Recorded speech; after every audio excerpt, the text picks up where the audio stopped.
obey your slightest wish. There is only one thing I ask in return for my help, such as it is. You must keep my secret and tell no one I am a humbug." They agreed to say nothing of what they had learned, and went back to their rooms in high spirits.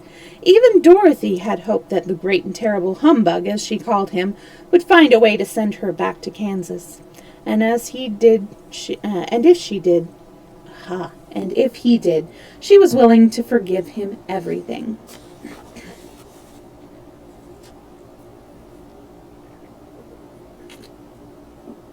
Chapter 16.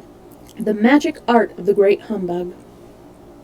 Next morning the Scarecrow said to his friends, "Congratulate me, I am going to Oz to get my brains at last. When I return I shall be as other men are." "I have always liked you as you are," said Dorothy simply.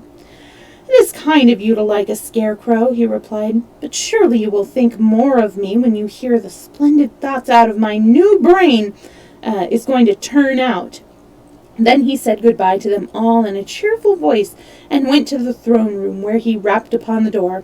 "Come in," said Oz. The Scarecrow went in and found the little man sitting down by the window engaging in deep thought. "I have come for my brains," remarked the Scarecrow a little uneasily. "Oh, yes, sit down in that chair, please," replied Oz. "You must excuse me for taking your head off, but I shall have to do it in order to put your brains in their proper place." "That's all right," said the Scarecrow. "You are quite welcome to take my head off, as long as it will be a better one when you put it on again."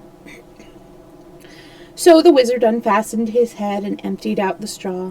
Then he entered the back room and took up a measure of bran, which he mixed with a great many pins and needles. Having shaken them together thoroughly, he filled the top of the Scarecrow's head with the mixture and stuffed the rest of the space with straw to hold it in place. When he had fastened the Scarecrow's head on his body, again he said to him, "Hereafter you will be a great man, for I have given you a lot of brand new brains." The Scarecrow was both pleased and proud at the fulfillment of his greatest wish, and having thanked Oz warmly, he went back to his friends. Dorothy looked at him curiously. His head was quite bulged out at the top with brains. "How do you feel?" she asked. "I feel wise indeed," he answered earnestly. "When I get used to my brains, I shall know everything." "Why are those needles and pins sticking out of your head?" asked the Tin Woodman. "That is proof that he is sharp," remarked the Lion. "Well, I must go to Oz and get my heart," said the Woodman. So he walked to the throne room and knocked at the door. "Come in," called Oz, and the Woodman entered and said, "I have come for my heart." "Very well," answered the little man, "but I shall have to cut a hole in your breast so I can put your heart in the right place. I hope it won't hurt you." "Oh, no," answered the Woodman. "I shall not feel it at all." So Oz brought a pair of tinner's shears and cut a small square hole in the left side of the Tin Woodman's breast. Then, going to a chest of drawers, he took out a pretty heart, made entirely of silk and stuffed with sawdust. "Isn't it a beauty?" he asked. "It is indeed," replied the Woodman, who was greatly pleased. "But is it a kind heart?" "Oh, very," said Oz. He put the heart in the Woodman's breast and then replaced the square of tin, soldering it neatly together where it had been cut. "There," said he, "now you have a heart that any man might be proud of. Of course I had to put a patch on your breast, but it really couldn't be helped." "Never mind the patch," exclaimed the happy woodsman. "I am very grateful to you, and I shall never forget your kindness." "Don't speak of it," replied Oz. Then the Tin Woodman came back to his friends, who wished him every joy on account of his good fortune. The Lion now walked to the throne room and knocked on the door. "Come in," said Oz. "I've come for my courage," announced the Lion, entering the room. "Very well," answered the little man. "I will get it for you." He went to the cupboard and, reaching up to a high shelf, took down a square green bottle, the contents of which he poured into a green gold dish, beautifully carved. Placing this before the Cowardly Lion, who sniffed at it as if he did not like it, the wizard said, "Drink." "What is it?" asked the Lion. "Well," answered Oz, If it were inside you, it would be courage. You know, of course, that courage is always inside one, so that this really cannot be called courage until you have swallowed it. Therefore, I advise you to drink it as soon as possible." The lion hesitated no longer, but drank till the dish was empty. "How do you feel now?" asked Oz. "Full of courage," replied the lion, who went joyfully back to his friends to tell them of his good fortune. Oz, left to himself, smiled to think of his success in giving the Scarecrow and the Tin Woodman and the lion exactly what they thought they wanted. "How can I help being a humbug," he said, "when all these people make me do things that everybody knows can't be done? It was easy to make the Scarecrow and the lion and the woodsman happy because they imagined I could do anything. But it will take more imagination to carry Dorothy back to Kansas, and I'm sure I don't know how it can be done."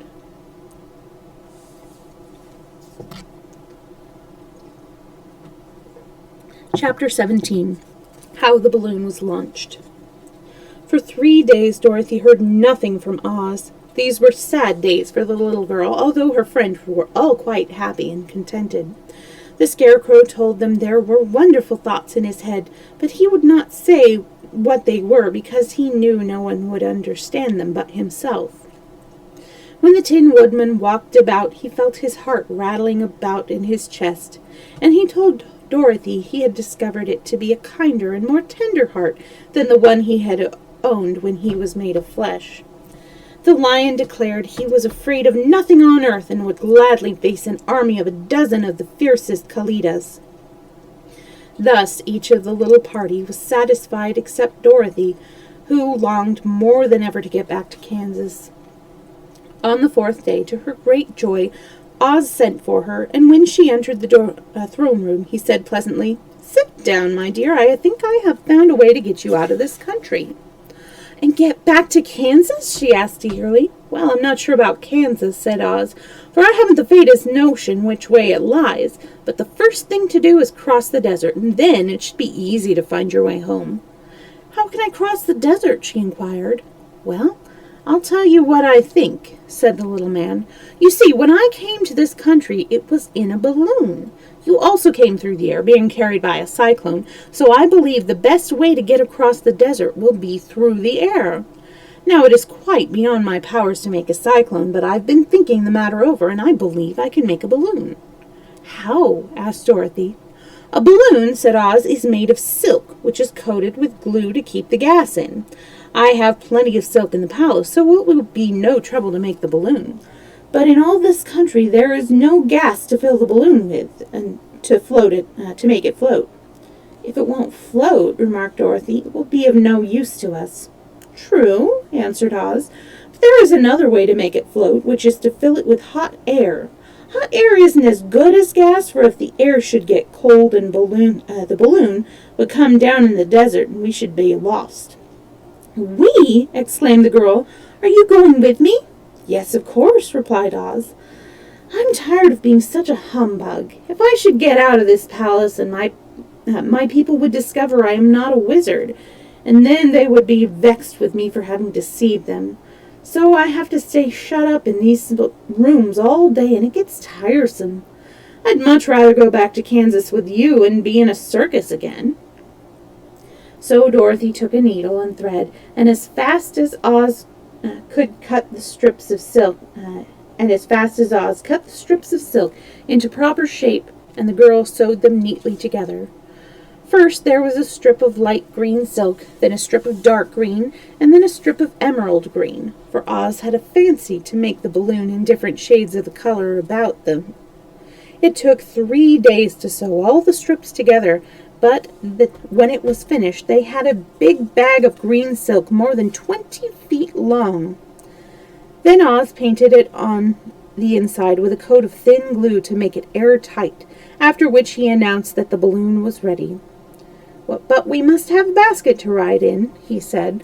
So he sent the soldier with the green whiskers for a big clothes basket, which he fastened with many ropes to the bottom of the balloon. "Oh, hello, Penguin. How are you doing?" We're in the middle of the second half of Wizard of Oz. I'm glad you decided to drop in. I'll stop for a minute to chat after the chapter is over. Now where am I? When it was all ready, Oz sent words to his people that he was going to make a visit to a great brother wizard who lived in the clouds. The news spread rapidly throughout the city. Oh, wonderful.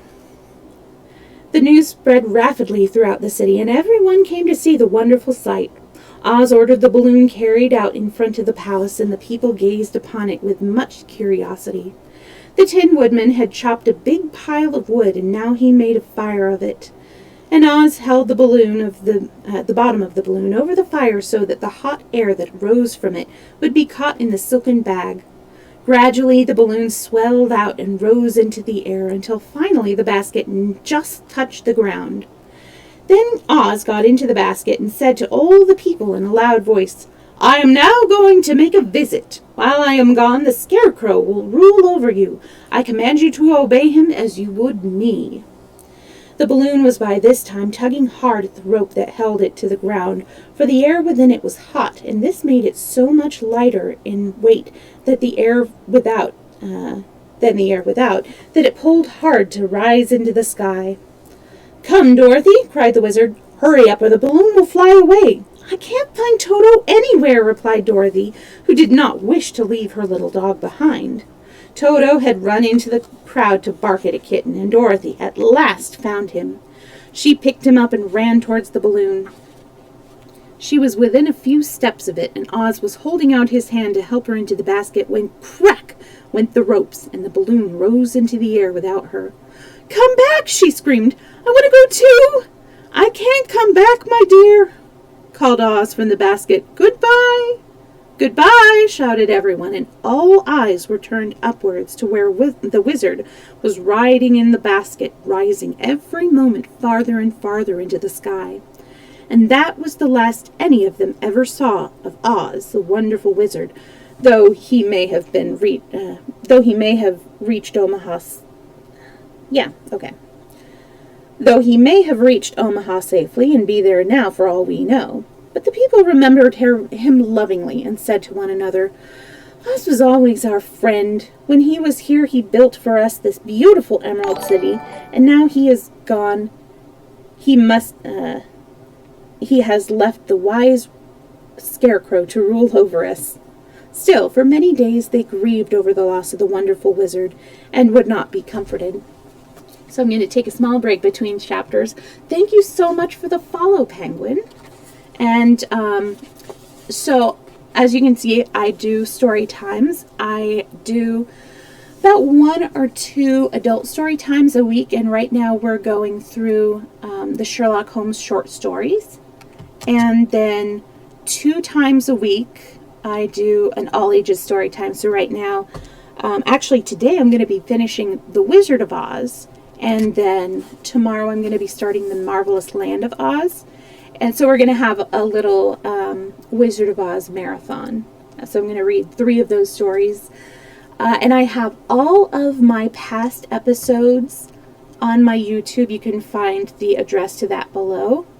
And I also have a little Discord right there if you wanted to join and get updates. I also put up some of my art. I've got pictures of my cats. And, you can post up whatever you like there. I also have Twitter, which I also have the address to that below, where I will let people know when I'm streaming and all of that stuff.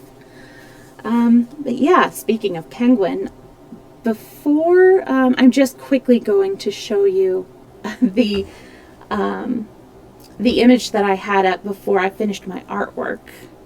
It was actually a penguin cover, a puffin, but puffin is under penguin.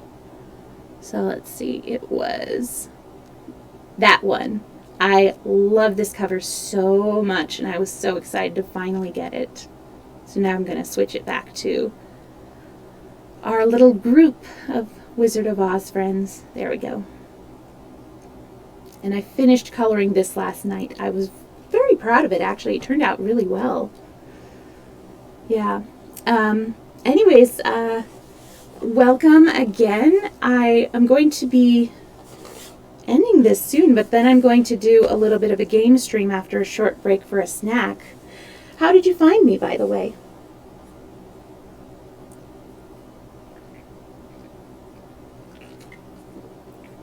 If you don't mind my asking.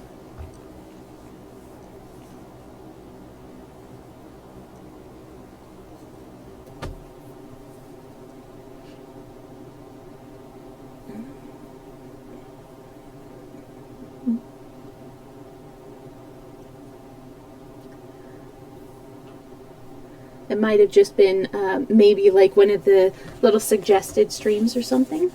Oh, okay. Oh, okay. That's nice. Yeah, I like Discord. I like that you can have your own little community on there and post up pictures, and you can even do voice chats and all of that stuff. Oh, okay. Well, there is plenty to listen to on my YouTube. I have been doing Storytime streams since January of this year. The first 3 I wouldn't recommend listening to just because I was on my old computer at the time and using the Twitch Streamlabs, which they didn't have a very good connection, so the audio is very choppy, and I apologize for that, but definitely Wizard of Oz. What did I do before that? Treasure Island. Almost all of the Sherlock Holmes. And the Sherlock Holmes are great if you just wanted to listen to like a short story for a small time, because you can read or listen to one of those short stories in like an hour. So you won't be like, oh no, it's a cliffhanger, I can't get to bed, and all of that stuff. What else did I read? Oh, Secret Garden. I think, I don't remember if that was on my old computer or my new computer. Yeah. Well, anyways, let me go ahead and continue with the story. We're on chapter 18, Away to the South. Dorothy wept bitterly at the passing of her hope to get home to Kansas again, but when she thought it all over, she was glad she had not gone up in the balloon. And she also felt sorry at losing Oz, and so did her companions. The Tin Woodman came to her and said, "Truly I should be ungrateful if I failed to mourn for the man who gave me my lovely heart. I should like to cry a little because Oz is gone. If you will kindly wipe away my tears so that I shall not rust." "With pleasure," she answered, and brought a towel at once. Then the Tin Woodman wept for several minutes, and she watched the tears carefully and wiped them away with the towel. When he had finished, he thanked her kindly and oiled himself thoroughly with his jeweled oil can to guard against mishap. The Scarecrow was now the ruler of the Emerald City, and although he was not a wizard, the people were proud of him. For, they said, there is not another city in all the world that is ruled by a stuffed man. And, so far as they knew, they were quite right. The morning after the balloon had gone up with Oz, the 4 travelers met in the throne room and talked matters over. The Scarecrow sat in a big throne, and the others stood respectfully before him. "We are not so unlucky," said the new ruler, "for this palace in the Emerald City belonged to us, and we can do just as we please. When I remember that a short time ago I was up in a pole in a farmer's cornfield, and that now I am the ruler of this beautiful city, I am quite satisfied with my lot." "I also," said the Tin Woodman, "am well pleased with my new heart, and really, that was the only thing I wished for in the world. For my part, I am content in knowing that I am as brave as any beast that ever lived, if not braver," said the Lion modestly. "If Dorothy would only be contented to live in the Emerald City," continued the Scarecrow, "we might all be happy together." "But I don't want to live here," cried Dorothy. "I want to go back to Kansas and live with Aunt Em and Uncle Henry." "Well, then, what can be done?" inquired the Woodman. The Scarecrow decided to think, and he thought so hard that the pins and needles began to stick out of his brains. Finally, he said, "Why not call the winged monkeys and ask them to carry you over the desert?" "I never thought of that," said Dorothy joyfully. "It's just the thing. I'll go at once for the golden cap." Then she brought it into the throne room, she spoke the magic words, and soon the band of winged monkeys flew in through the open window and stood beside her. "This is the second time you have called us," said the winged monkey, the Monkey King, bowing before the little girl. "What do you wish?" "I want you to fly with me to Kansas," said Dorothy. But the Monkey King shook his head. "That cannot be done," he said. "We belong to this country alone and cannot leave it. There has never been a winged monkey in Kansas yet, and I suppose there never will be, for they don't belong there. We shall be glad to serve you in any way in our power, but we cannot cross the desert. Goodbye." And with another bow, the Monkey King spread his wings and flew away through the windows, followed by all his band. Dorothy was almost ready to cry with disappointment. "I have wasted the charm of the golden cap to no purpose," she said, "for the winged monkeys cannot help me." "It is certainly too bad," said the tender-hearted woodsman. The Scarecrow was thinking again, and his head bulged out so horribly that Dorothy feared it would burst. "Let us call in the soldier with the green whiskers," he said, "and ask his advice." So the soldier was summoned and entered the throne room timidly, for while Oz was alive, he never was allowed to come farther from the door. "This little girl," said the Scarecrow to the soldier, "wishes to cross the desert. How can she do it?" "I cannot tell," answered the soldier, "for nobody has ever crossed the desert unless it is Oz himself." "Is there no one to help me?" asked Dorothy earnestly. "Glinda might," he suggested. "Who is Glinda?" inquired the Scarecrow. "The Witch of the South. She is the most powerful of all the witches, and rules over the Quadlings. Besides, her castle stands on the edge of the desert, so she may know a way to cross it." "Glinda is a good witch, isn't she?" asked the girl. "The Quadlings think she is good," said the soldier, "and she is kind to everyone. I have heard that Glinda is a beautiful woman who knows how to keep young in spite of the many years she has lived." "How can I get to her castle?" asked Dorothy. "The road is straight to the south," he answered, "but it is said to be full of dangers to travelers. There are wild beasts in the woods and a race of queer men who do not like strangers to cross their country. For this reason, none of the Quadlings ever come to the Emerald City." So the soldier then left them, and the Scarecrow said, "It seems, in spite of dangers, that the best thing Dorothy can do is to travel to the land of the South and ask Glinda to help her. For, of course, if Dorothy stays here, she will never get back to Kansas." "You must have been thinking again," remarked the Tin Woodman. "I have," said the Scarecrow. "I shall go with Dorothy," declared the Lion, "for I am tired of your city and long for the woods and the country again. I am really a wild beast, you know. Besides, Dorothy will need someone to protect her." "That is true," agreed the Woodman. "My axe may be of service to her, so I will go with her to the land of the South." "When shall we start?" asked the Scarecrow. "Are you going?" they asked in surprise. "Certainly. If it wasn't for Dorothy, I should never have had brains. She lifted me from the pole in the cornfield and brought me to the Emerald City. So my good luck is all due to her, and I shall never leave her until she starts back to Kansas for good and all." "Thank you," said Dorothy gratefully. "You are all very kind to me, but I should like to start as soon as possible." "We shall go tomorrow morning," returned the Scarecrow. "So now let us all be ready, for it will be a long journey." Chapter 19. Attacked by the Fighting Trees. The next morning Dorothy kissed the pretty green girl goodbye, and they all shook hands with the soldier with the green whiskers, who had walked with them as far as the gate. When the guardian of the gate saw them again, he wondered greatly that they could leave the beautiful city to get into new trouble. But he at once unlocked their spectacles, which he put back into the green box, and gave them many good wishes to carry with them. "You are now our ruler," he said to the Scarecrow, "so you must come back to us as soon as possible." "I certainly shall if I am able," said the Scarecrow, "but I must help Dorothy to get home first." As Dorothy bade the good-natured guardian a last farewell, she said, "I have been very kindly treated by your lovely city, and everyone has been good to me. I cannot tell you how grateful I am." "Don't try, my dear," he answered.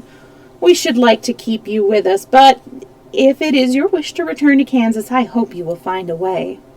He then opened the gate of the outer wall, and they walked forth and started upon their journey. The sun shone brightly as our friends turned their faces towards the land of the South. They were all in the best of spirits and laughed and chattered together. Dorothy was once more filled with the hope of getting home, and the Scarecrow and the Tin Woodman were glad to be of use to her.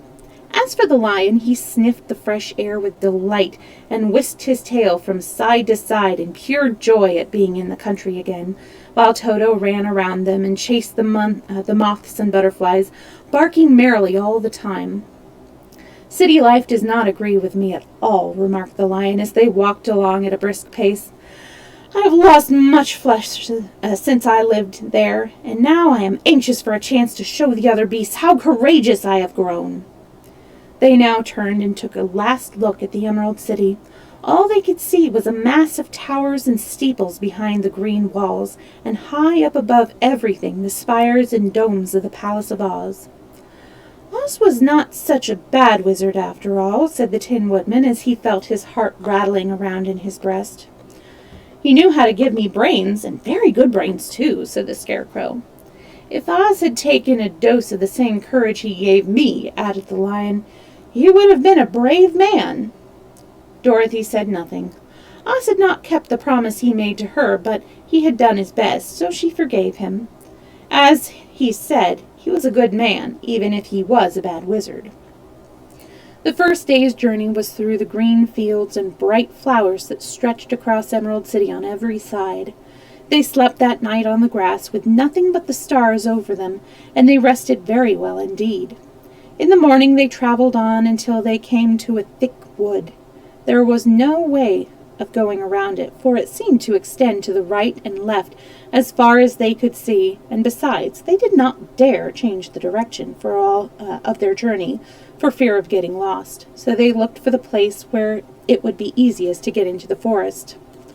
The Scarecrow, who was in the lead, finally discovered a big tree with such wide-spreading branches that there was room for the party to pass underneath.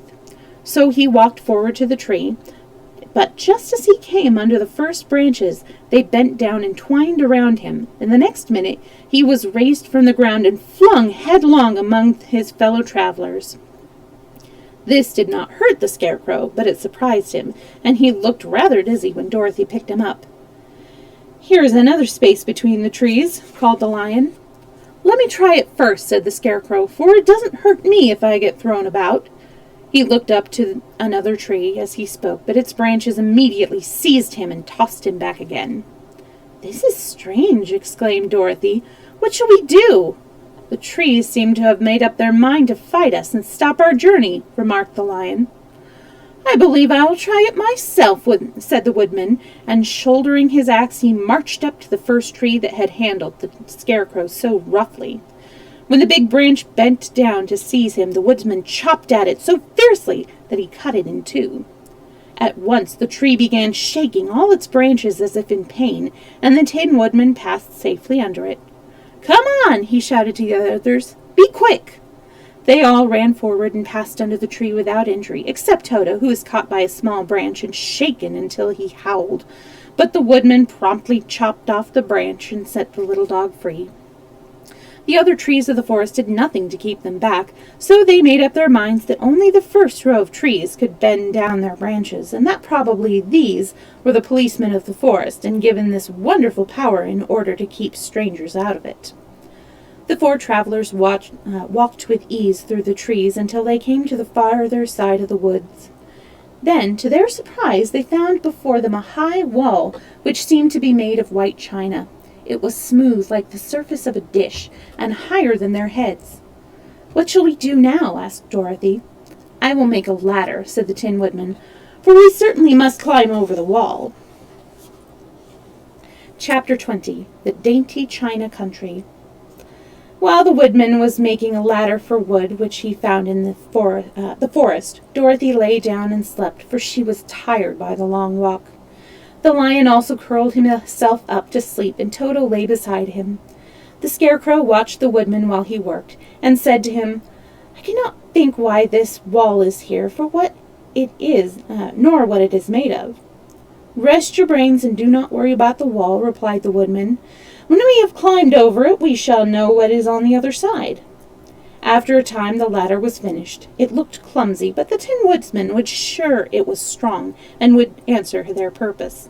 The Scarecrow waked Dorothy and the Lion and Toto and told them that the ladder was ready. The Scarecrow climbed up the ladder first, but he was so awkward that Dorothy had to follow close behind to keep him from falling off. When he got his head over the top of the wall, the Scarecrow said, "Oh, my!" "Go on," exclaimed Dorothy. So the Scarecrow climbed faster up and sat down on the top of the wall, and Dorothy put her head over and cried, "Oh, my!" just as the Scarecrow had done. Then Toto came up and immediately began to bark, but Dorothy made him be still. The Lion climbed the ladder next, and the Tin Woodman came last, but both of them cried, "Oh, my!" as soon as they looked over the wall. When they were all sitting in a row on the top of the wall, they looked down and saw a strange sight. Before them was a great stretch of country, having a floor as smooth and shining and white as the bottom of a big platter. Scattered around were many houses made entirely of china and painted in the brightest colors. These houses were quite small, the biggest of them reaching only as high as Dorothy's waist. There were also pretty little barns with china fences round them, and many cows and sheep and horses and pigs and chickens, all made of china, were standing about in groups. But the strangest of all were the people who lived in this queer country. There were milkmaids and shepherdesses with bright-colored bodices and golden spots all over their gowns, the princesses with most gorgeous frocks of silver and gold and purple, and shepherds dressed in knee breeches with pink and yellow and blue stripes down them, and golden buckles on their shoes, and princes with jeweled crowns upon their heads, wearing ermine robes and satin doublets, and funny clowns in ruffled gowns with round red spots on their cheeks and tall pointed caps. And strangest of all, these people were all made of china, even to their clothes, and were so small that the tallest of them was no higher than Dorothy's knee. Not one did so much as look at the travelers at first, except one little purple china dog with an extra-large head, which came to the wall and barked at them in a tiny voice, afterwards running away again. "How shall we get down?" asked Dorothy. They found the ladder so heavy they could not pull it up, so the Scarecrow fell off the wall, and the others jumped down upon him so that the hard floor would not hurt their feet. Of course they took pains not to light on his head and get the pins on their feet. When all were safely down, they picked up the Scarecrow, whose body was quite flattened out, and patted his straw into shape again. "We must cross this strange place in order to get to the other side," said Dorothy, "for it would be unwise for us to go any other way except due south." They began walking through the country of the China people, and the first thing they came to was a China milkmaid milking a China cow. As they drew near, the cow suddenly gave a kick and kicked over the stool, the pail, and even the milkmaid herself, all falling on the china ground with a great clatter. Dorothy was shocked to see that the cow had broken off her leg, and that the pail was lying in several small pieces, while the poor milkmaid had a nick in her left elbow. "There!" cried the milkmaid angrily. "See what you have done! My cow has broken her leg, and I must take her to the mender's shop and have it glued on again. What do you mean by coming here and frightening my cow?" "I'm very sorry," returned Dorothy. "Please forgive us." But the pretty milkmaid was much too vexed to make any answer. She picked up the leg sulkily and led her cow away, the poor animal limping on 3 legs. As she left them, the milkmaid cast many reproachful glances over her shoulder at the clumsy strangers, holding her nicked elbow close to her side. Dorothy was quite grieved at this mishap. "We must be very careful here," said the kind-hearted woodman, "or we may hurt these pretty little people so they will never get over it." A little further on, Dorothy met a most beautifully dressed young princess, who stopped short as she saw the strangers and started to run away. Dorothy wanted to see more of the princess, so she ran after her, but the China girl cried out, "Don't chase me! Don't chase me!" She had such a frightened little voice that Dorothy stopped and said, "Why not?" "Because," answered the princess, also stopping a safe distance away, "if I run I may fall down and break myself." "But could you not be mended?" asked the girl. "Oh, yes, but one is never so pretty after being mended, you know," replied the princess. "I suppose not," said Dorothy. "Now there is Mr. Joker, one of our clowns," continued the China lady, "who is always trying to stand upon his head. He has broken himself so often that he is mended in 100 places and doesn't look pretty at all.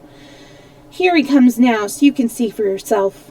Indeed, a jolly little clown came walking towards them, and Dorothy could see that in spite of his pretty clothes of red and yellow and green, he was completely covered with cracks, running every which way, and showing plainly that he had been mended in many places. The clown put his hands in his pockets, and after puffing out his cheeks and nodding his head at them saucily, he said, "My fair lady, why do you stare at poor old Mr. Joker? You're quite as stiff and prim as if you'd eaten up a poker." "Be quiet, sir," said the princess. "Can't you see these are strangers, and should be treated with respect?" "Well, that's respect, I expect," declared the clown, and immediately stood upon his head. "Don't mind Mr. Joker," said Princess to Dorothy.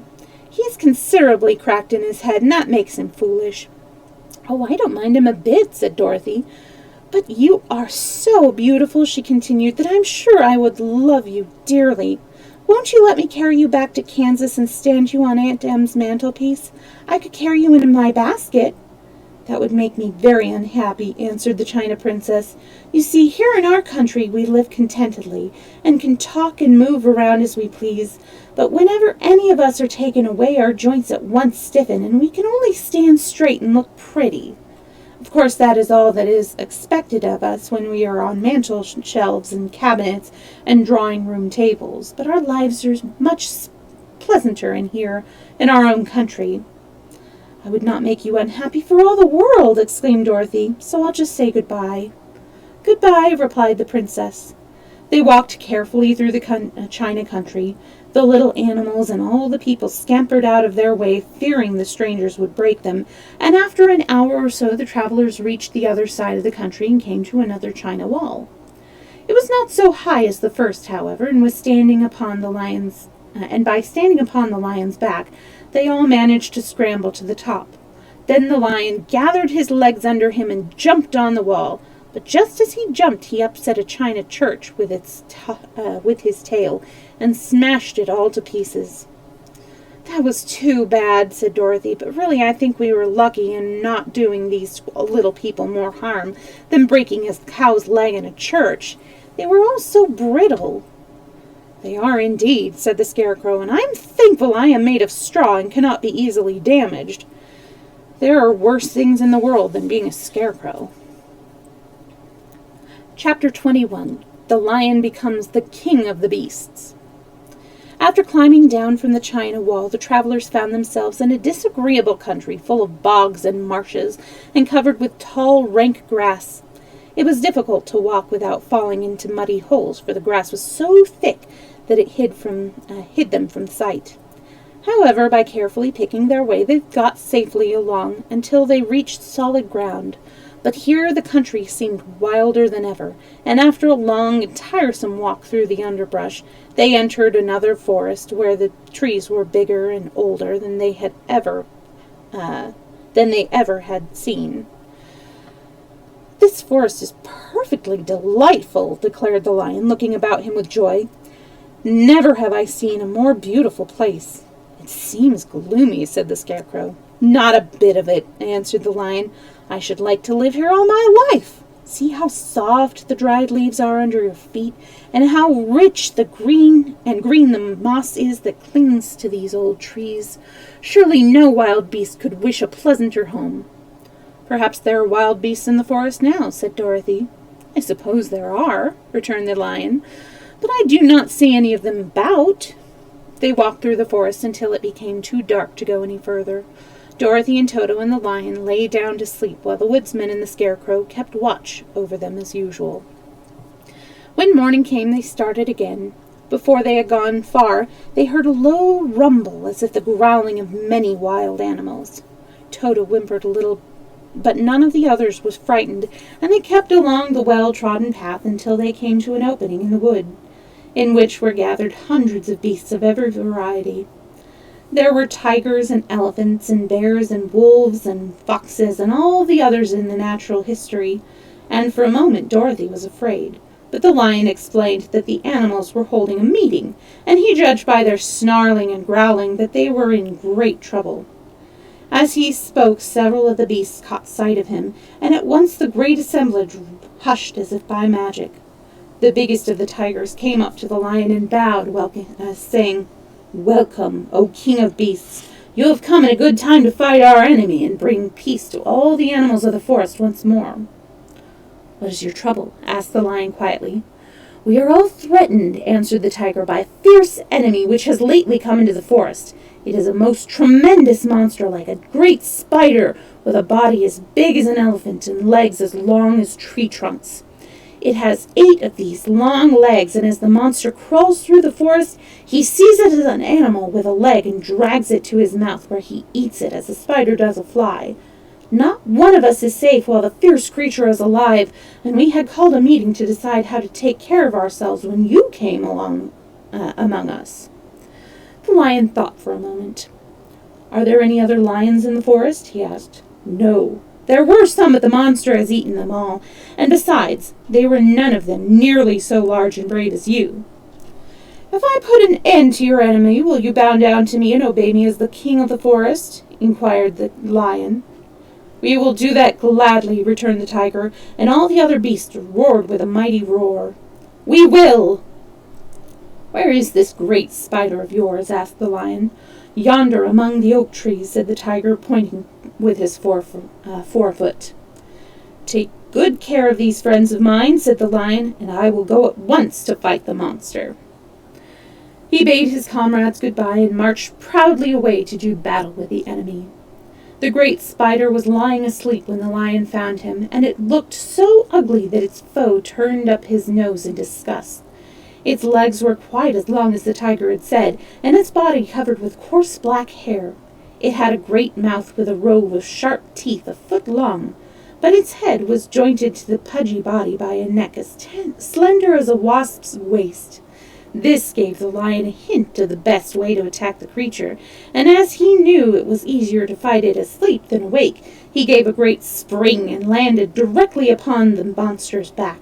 Then, with one blow of his heavy paw, all armed with sharp claws, he knocked the spider's head from its body. Jumping down, he watched it until the long legs stopped wiggling, when he knew it was all quite dead. The lion went back to the opening where the beasts of the forest were waiting for him and said proudly, "You need fear your enemy no longer." Then the beasts bowed down to the lion as their king, and he promised to come back and rule over them as soon as Dorothy was safely on her way to Kansas.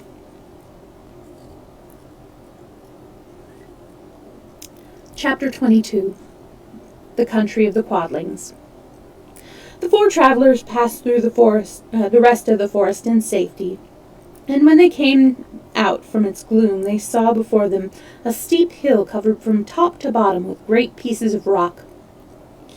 "That will be a hard climb," said the Scarecrow, "but we must get over the wall nevertheless." So he led the way and the others followed. They had nearly reached the first rock when they heard a rough voice cry out, "Keep back!" "Who are you?" asked the Scarecrow. Then a head showed itself over the rock, and the same voice said, "This hill belongs to us, and we don't allow anyone to cross it." "But we must cross it," said the Scarecrow. "We're going to the country of the Quadlings." "But you shall not," replied the voice, and there stepped from behind the rock the strangest man the travelers had ever seen. He was quite short and stout, and had a big head, which was flat at the top and supported by a thick neck full of wrinkles. But he had no arms at all, and seeing this, the Scarecrow did not fear that so helpless a creature could prevent them from climbing the hill. So he said, "I'm sorry not to do as you wish, but we must pass over your hill whether you like it or not." And he walked boldly forward. As quick as lightning, the man's head shot forward, and his neck stretched out until the top of the head, where it was flat, struck the Scarecrow in the middle and sent him tumbling over and over down the hill.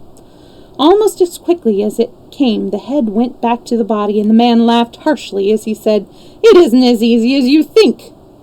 A chorus of boisterous laughter came from the other rocks, and Dorothy saw hundreds of the armless hammerheads upon the hillside, one behind every rock. The lion became quite angry at the laughter caused by the Scarecrow's mishap, and giving a loud roar that echoed like thunder, he dashed up the hill. Again a head shot swiftly out, and the great lion went rolling down the hill as if he had been struck by a cannonball. Dorothy ran down and helped the Scarecrow to his feet, and the lion came up to her, feeling rather bruised and sore, and he said it is useless to fight people with shooting heads. No one can withstand them. "What can we do, then?" she asked. "Call the winged monkeys," suggested the Tin Woodman. "You have still the right to command them once more." "Very well," she answered, and putting on the golden cap, she uttered the magic words. The monkeys were as prompt as ever, and in a few moments the entire band stood before her. "What are your commands?" inquired the king of the monkeys, bowing low. "Carry us over the hill to the country of the Quadlings," answered the girl. "It shall be done," said the king, and at once the winged monkeys caught the 4 travelers and Toto up in their arms and flew away with them.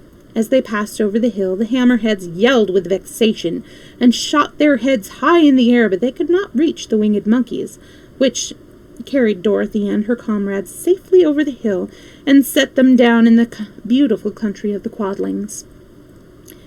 "This is the last time you can summon us," said the leader to Dorothy, "so goodbye and good luck to you." "Goodbye and thank you very much," returned the girl, and the monkeys rose into the air and were out of sight in a twinkling. The country of the Quadlings seemed rich and happy. There were fields upon field of ripening grain, with well-paved roads running between, and pretty rippling brooks with strong bridges across them.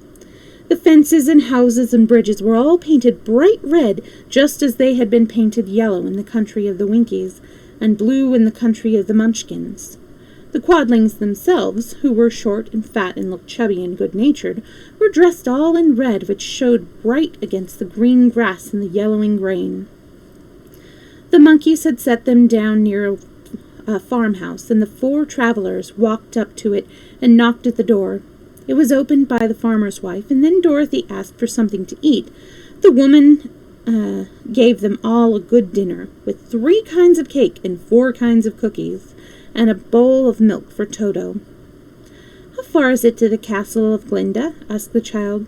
"It's not a great way," answered the farmer's wife. "Take the road to the south and you will soon find it." Thanking the good woman, they started afresh and walked by the fields and across the pretty bridges until they saw before them a very beautiful castle. Before the gates were 3 young girls dressed in handsome red uniforms trimmed with gold braid, and as Dorothy approached, one of them said to her, "Why have you come to the South Country?" "To see the good witch who rules here," she answered. "Will you take me to her?" "Let me have your name, and I will ask Glinda if she will receive you." They told her who they were, and the girl soldier went into the castle. After a few moments, she came back to say that Dorothy and the others were to be admitted at once. Chapter 23. Glinda Grants Dorothy's Wish. Before they went to see Glinda, however, they were taken to a room at the castle where Dorothy washed her face and combed her hair, and the lion shook the dust out of his mane, and the Scarecrow patted himself into his best shape, and the Woodman polished his tin and oiled his joints. When they were all quite presentable, they followed the soldier girl into a big room where the witch Glinda sat upon a throne of rubies. She was both beautiful and young to their eyes. Her hair was a rich red in color and fell in flowing ringlets over her shoulders. Her dress was pure white, but her eyes were blue, and they looked kindly upon the little girl. "What can I do for you, my child?" she asked. Dorothy told the witch all her story, how the cyclone had brought her to the land of Oz, how she had found her companions, and of the wonderful adventures they had met with. "My greatest wish now," she added, "is to get back to Kansas, for Aunt Em will surely think something dreadful has happened to me, and that will make her put on mourning, and unless the crops are better this year than they were last, I'm sure Uncle Henry cannot afford it." Glinda leaned forward and kissed the sweet upturned face of the loving little girl. "Bless your dear heart," she said.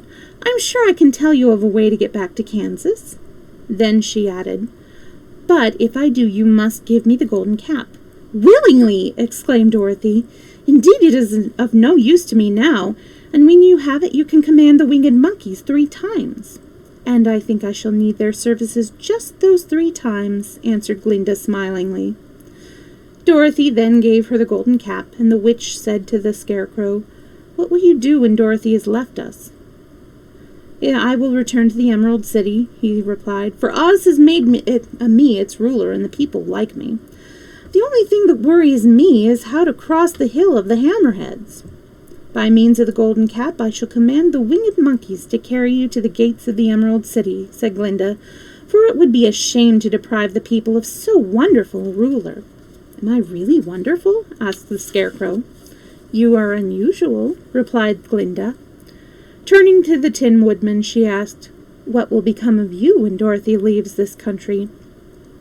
He leaned on his axe and thought for a moment. Then he said, "The Winkies were very kind to me and wanted me to rule over them after the Wicked Witch died. I am fond of the Winkies, and if I could get back again to the country of the West, I should like nothing better than to rule over them forever." "My second command to the winged monkeys," said Glinda, "will be that they carry you safely to the land of the Winkies.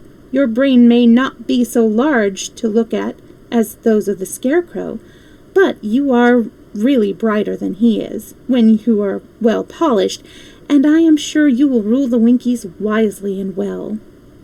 Then the witch looked at the big, shaggy lion and asked, "When Dorothy is returned to her own home, what will become of you?" "Over the hill of the Hammerheads," he answered, "lies a great old forest, and all the beasts that live there have made me their king. If I could only get back to this forest, I would pass my life very happily there." "My third command to the winged monkeys," said Glinda, "shall be to carry you to your forest. Then, having used up the powers of the golden cap, I shall give it to the king of the monkeys, that he and his band may thereafter be free for evermore." The Scarecrow and the Tin Woodman and the Lion now thanked the good witch earnestly for her kindness, and Dorothy exclaimed, "You are certainly as good as you are beautiful, but you have not told me how to get back to Kansas." "Your silver shoes will carry you over the desert," replied Glinda.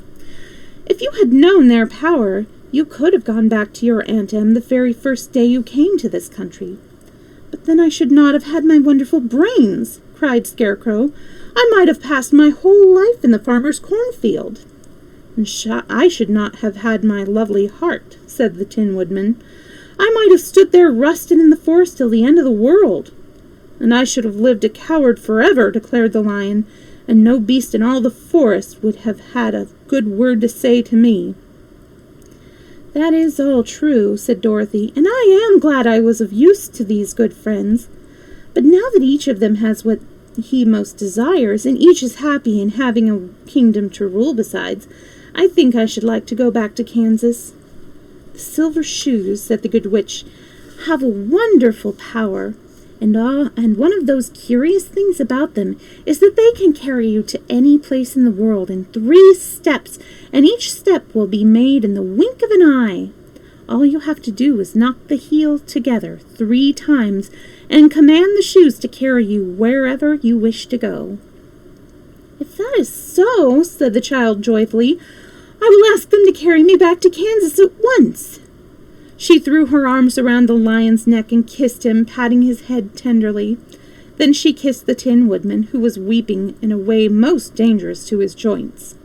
But she hugged the soft, stuffed body of the Scarecrow instead of kissing his painted face, and found she was crying herself at this sorrowful parting from her loving comrades. Glinda the Good stepped down from her ruby throne to give the little girl a goodbye kiss, and Dorothy thanked her for all the kindness she had shown to her friends and herself.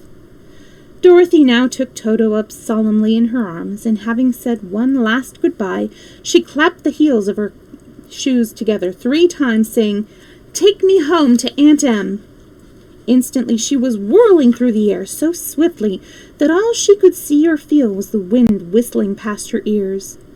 The silver shoes took but 3 steps, and then she stopped so suddenly that she rolled over upon the grass several times before she knew where she was. At length, however, she sat up and looked about her. "Good gracious!" she cried, for she was standing on the broad Kansas prairie, and just before her was the new farmhouse Uncle Henry built after the cyclone had carried away the old one. Uncle Henry was milking the cows in the barnyard, and Toto had jumped out of her arms and was running towards the barn, barking furiously. Dorothy stood up and found she was in her stocking feet, for the silver shoes had fallen off in her flight through the air and were lost forever in the desert. Chapter 24. And home again. Aunt Em had just come out of the house to water the cabbages when she looked up and saw Dorothy running towards her. "My darling child!" she cried, folding the little girl in her arms and covering her face with kisses. "Where in the world did you come from?"